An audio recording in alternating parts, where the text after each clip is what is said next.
संजय उवाच एतच्छ्रुत्वा वचनं केशवस्य कृताञ्जलिर्वेपमानः किरीटी नमस्कृत्वा भूय एवाह कृष्णं सगद्गदं भीतभीतः प्रणम्य.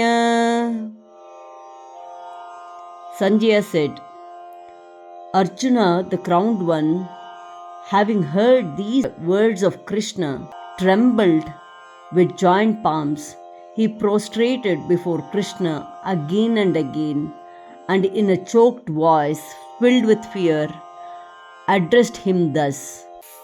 ಸಂಜಯನು ಹೇಳಿದನು, ಶ್ರೀ ಕೃಷ್ಣ ಪರಮಾತ್ಮನ ಈ ಮಾತುಗಳನ್ನು ಕೇಳಿ ಅರ್ಜುನನು ಭೀತಿಯಿಂದ ಗಡಗಡ ನಡುಗುತ್ತಾ ಕೈ ಜೋಡಿಸಿ ಬಗ್ಗಿ ನಿಂತು ಗದ್ಗದ ಸ್ವರದಿಂದ ಈ ರೀತಿ ಹೇಳಿದನು.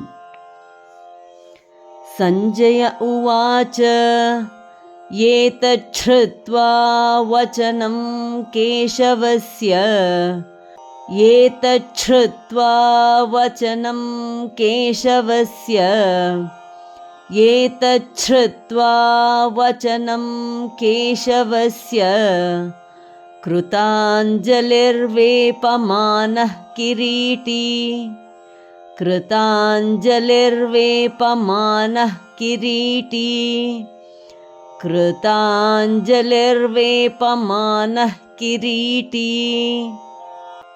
ಸಂಜಯ ಉವಾಚ ಏತಚ್ಛ್ರುತ್ವಾ ವಚನಂ ಕೇಶವಸ್ಯ ಕೃತಾಂಜಲಿರ್ವೇಪಮಾನಃ ಕಿರೀಟಿ.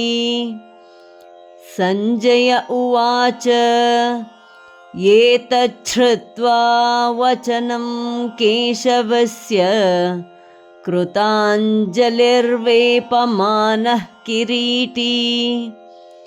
ಸಂಜಯ ಉವಾಚ ಏತಚ್ಛ್ರುತ್ವಾ ವಚನಂ ಕೇಶವಸ್ಯ ಕೃತಾಂಜಲಿರ್ವೇಪಮಾನಃ ಕಿರೀಟಿ ನಮಸ್ಕೃತ್ವಾ ಭೂಯ ಏವಾಹ ಕೃಷ್ಣಂ ನಮಸ್ಕೃತ್ವಾ ಭೂಯ ಏವಾಹ ಕೃಷ್ಣಂ ನಮಸ್ಕೃತ್ವಾ ಭೂಯ ಏವಾಹ ಕೃಷ್ಣಂ ಸಗದ್ಗದಂ ಭೀತಭೀತಃ ಪ್ರಣಮ್ಯ ಸಗದ್ಗದಂ ಭೀತಭೀತಃ ಪ್ರಣಮ್ಯ ಸಗದ್ಗದಂ ಭೀತಭೀತಃ ಪ್ರಣಮ್ಯ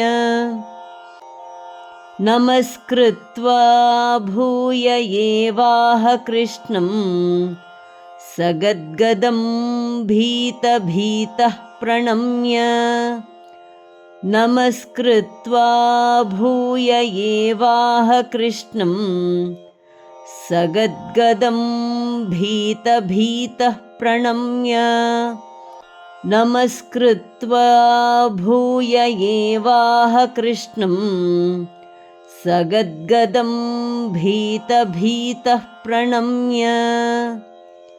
ಸಂಜಯ ಉವಾಚ ಏತಚ್ಛ್ರುತ್ವಾ ವಚನಂ ಕೇಶವಸ್ಯ ಕೃತಾಂಜಲಿರ್ವೇಪಮಾನಃ ಕಿರೀಟಿ ನಮಸ್ಕೃತ್ವಾ ಭೂಯ ಏವಾಹ ಕೃಷ್ಣಂ ಸಗದ್ಗದಂ ಭೀತಭೀತಃ ಪ್ರಣಮ್ಯ.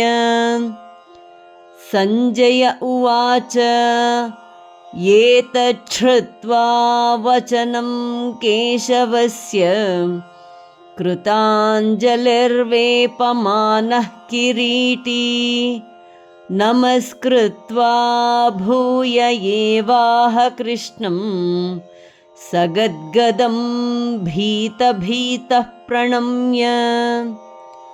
ಸಂಜಯ ಉವಾಚ ಏತಚ್ಛ್ರುತ್ವಾ ವಚನಂ ಕೇಶವಸ್ಯ ಕೃತಾಂಜಲಿರ್ವೇಪಮಾನಃ ಕಿರೀಟಿ ನಮಸ್ಕೃತ್ವಾ ಭೂಯ ಏವಾಹ ಕೃಷ್ಣಂ ಸಗದ್ಗದಂ ಭೀತಭೀತಃ ಪ್ರಣಮ್ಯ.